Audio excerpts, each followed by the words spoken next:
आज हम पढ़ेंगे क्लास थर्ड में। सब्जेक्ट है आज का हमारा जो विषय है वो है हिंदी में व्याकरण, हिंदी व्याकरण। जैसे कि हमने पिछली क्लास में पढ़ लिया था, भाषा को समझ लिया था और उसकी डेफिनेशन को भी समझ लिया था और उसमें इसके रूप कितने हैं, कौन से रूप हैं, जैसे लिखित भाषा और मौखिक भाषा की परिभाषा भी अपन ने सीख ली थी और क्या होता है। और हमने ये भी पढ़ लिया था कि हमारे देश की जो राष्ट्रीय भाषा है वो कौन सी है। तो आज का जो अपन नेक्स्ट टॉपिक ले रहे हैं वो ये है, आज का जो नेक्स्ट टॉपिक है वो है बोली। इसी चैप्टर में है हिंदी व्याकरण के फर्स्ट चैप्टर में बोली, जो पेज नंबर 6 पे आपको दिया हुआ है। तो बोली लिखा हुआ है, बोली को इंग्लिश में कहते हैं डायलेक्ट। तो जो भाषा के क्षेत्रीय रूप होता है उसको अपन बोली कहते हैं, भाषा के क्षेत्रीय रूप को बोली कहते हैं। मतलब जो क्षेत्र के अंतर्गत बोली जाती है उसे अपन, जो भाषा बोली जाती है उसे अपन बोली कहते हैं। सामान्यतः भाषा के मौखिक रूप को भी बोली ही कहते हैं। मतलब जो अपन ओरल लैंग्वेज या फिर जो मौखिक भाषा मुंह से बोलते हैं उसे अपन भी क्या कहते हैं, बोली कहते हैं। एक भाषा में स्थान भेद से बोलचाल के कई रूप होते हैं। किसी क्षेत्र विशेष के लोग भाषा के किसी विशेष रूप को बोलते हैं। क्षेत्र रूप में पाई जाने वाली भाषा बोली कहलाती है। मतलब मैंने आपको आगे भी समझा था, किसी क्षेत्र विशेष, जैसे स्पेशल क्षेत्र में, जैसे ब्रज गांव है उसमें ब्रज भाषा बोली जाती है, तो ये स्पेशल उसी गांव में बोली जाती है, तो ये क्या है, उसकी बोली है। आगे जैसे याद रखिए में लिखा हुआ है, ब्रज भाषा बोली का ही रूप है। जैसे मैंने पहले ही बताया आपको, यह हिंदी भाषा की बोली है। हिंदी भाषा की कौन सी है, ये बोली है। कौन सी बोली है, ब्रज भाषा। इसी प्रकार अवधी, हरियाणवी, मैथिली आदि हिंदी भाषा की क्या है, बोलियां हैं। अब लेते हैं नेक्स्ट टॉपिक, लिपि, जिसे अपन स्क्रिप्ट कहते हैं। तो बोली की जो डेफिनेशन है वो शॉर्ट में आपको लर्न करनी है। भाषा के क्षेत्रीय रूप को अपन कहते हैं बोली। तो आज का जो नेक्स्ट टॉपिक है वो है लिपि, जिसे इंग्लिश में कहते हैं स्क्रिप्ट। और इसको अपन देखते हैं कि जब हमारे मुंह से कुछ ध्वनियाँ निकलती है तो उसके लिए निश्चित चिन्हों का प्रयोग किया जाता है। चिन्हों का प्रयोग करने के साथ ही अपन उसको जो लिखने की मेथड है उसे अपन क्या कहते हैं, लिपि।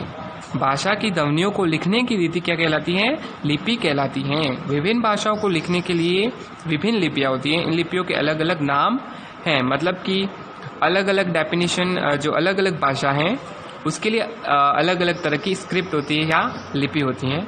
जैसे हिंदी और संस्कृत भाषा है उसके लिए कौन सी लिपि है, देवनागरी लिपि। अंग्रेजी भाषा है उसके लिए जो कौन सी लिपि है वो है रोमन लिपि। भाषा और लिपि का संबंध अनिवार्य नहीं होता, प्रत्येक भाषा को दूसरी लिपि में भी लिखा जा सकता है। मतलब ऐसा नहीं है कि इसी भाषा को इसी लिपि में लिखना अनिवार्य है, इसको अपन दूसरी लिपि के साथ भी लिख सकते हैं, तब भी वह भाषा वही रहती है। अब जैसे लिखा हुआ है भाषा देवनागरी लिपि और रोमन लिपि। जैसे हिंदी भाषा देवनागरी में लिखा जाता है तो शीना पत्र लिखती हैं, और इंग्लिश में जब हम लिखते हैं तो जैसे शीना पत्र लिखती हैं, ये भी रोमन लिपि में और इंग्लिश वर्ड में है। इसी प्रकार अंग्रेजी में अगर जैसे देवनागरी लिपि में लिखना है तो लिखा जाएगा शीना राइट्स अ लेटर, और जब अंग्रेजी को रोमन लिपि में लिखा जाएगा शीना राइट्स अ लेटर। तो ये दोनों में डिफरेंस है। तो हिंदी जो और संस्कृत भाषा है वो कौन सी लिपि में लिखी जाती है, देवनागरी लिपि में। अब जो नेक्स्ट टॉपिक है वो है व्याकरण, जिसका नॉलेज होना बच्चों को बहुत ज़रूरी है। जैसे इंग्लिश में अपन ग्रामर कहते हैं, इंग्लिश में भी ग्रामर इंपॉर्टेंट है और हिंदी में भी इम्पोर्टेंस है। व्याकरण क्या है, एक तरह का वह शास्त्र है जो हमें किसी भाषा को शुद्ध रूप में लिखने तथा बोलने के नियमों का ज्ञान करते हैं। मतलब अगर आपको व्याकरण या ग्रामर का नॉलेज नहीं है तो आप नहीं तो शुद्ध बोल सकते हो और नहीं शुद्ध लिख सकते हो। तो जो अपन को शुद्ध लिखने और शुद्ध बोलने का जो ज्ञान करवाता है, नियम है, वो है व्याकरण। भाषा को स्थिर रूप प्रदान करने के लिए कुछ नियमों की आवश्यकता पड़ती है, जिससे भाषा के शुद्ध रूप को प्राप्त किया जा सके। बोलने या लिखने में भाषा का शुद्ध होना बहुत जरूरी है। यदि आपको कोई जैसे मैंने पहले भी बताया था कि चॉकलेट चाहिए, तो अगर आपने उसमें नेक्स्ट क्लास में बताया था कि आपने अगर उसमें सही रूप से आपने उसको नहीं बोला है या फिर गलत ग्रामर यूज़ किए तो आप अपनी जो बात है वो आगे नहीं पहुंचा पाओगे। तो बोलने या लिखने में भाषा का शुद्ध होना बहुत ज़रूरी हैं। नेक्स्ट टॉपिक जैसे है वो बहुत ही इम्पोर्टेंट है, इसी के माध्यम से हम व्याकरण को अच्छे से लिख सकते हैं या बोल सकते हैं भाषा को।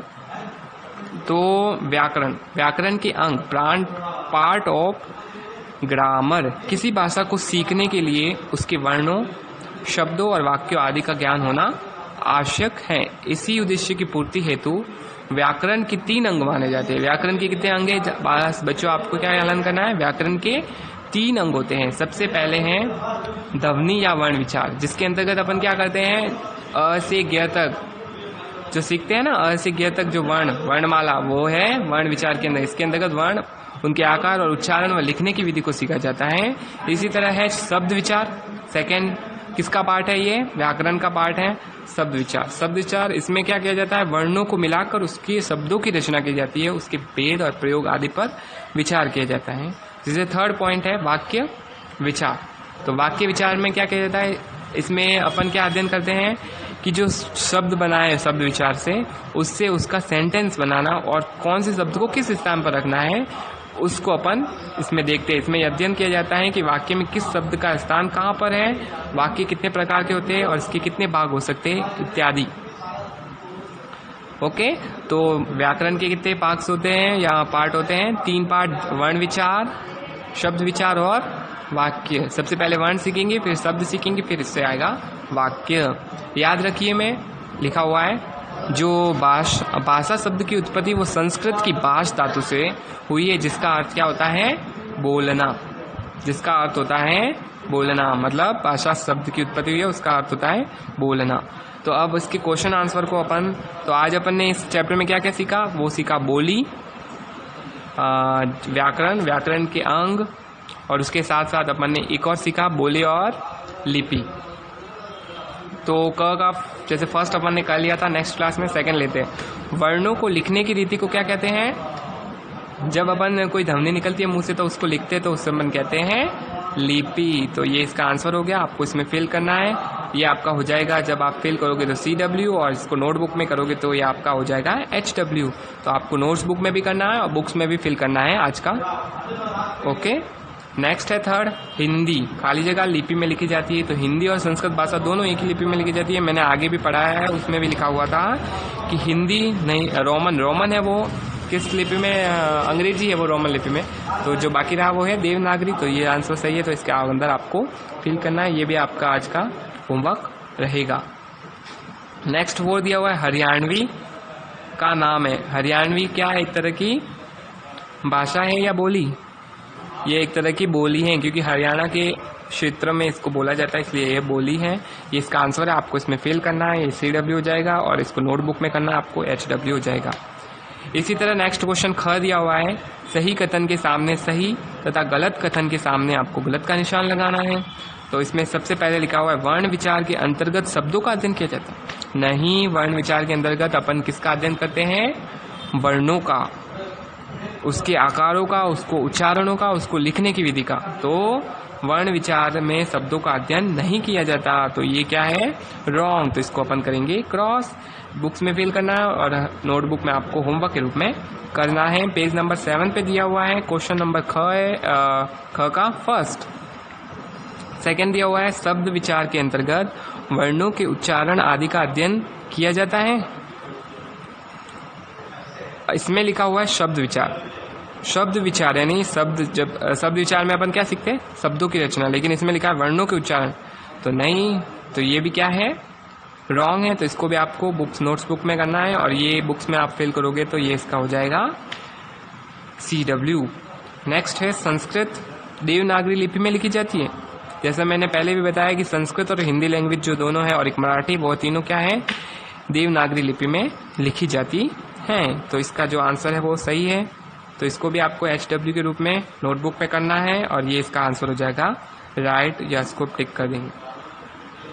नेक्स्ट क्वेश्चन 4 नंबर दिया हुआ है, इसको भी आपको होमवर्क के रूप में करना है और मैं बताता हूँ भाषा के क्षेत्रीय रूप को अपन क्या कहते हैं? बोली।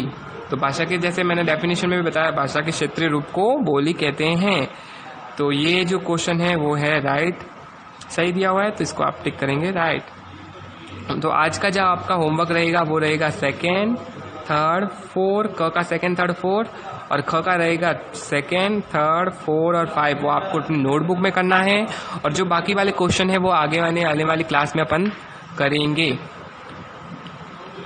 आप बुक्स अवेलेबल हैं तो आप बुक्स परचेज कर ले, जिससे आप बेहतर तरीके से पढ़ सकोगे और अच्छे से तैयारी कर पाओगे।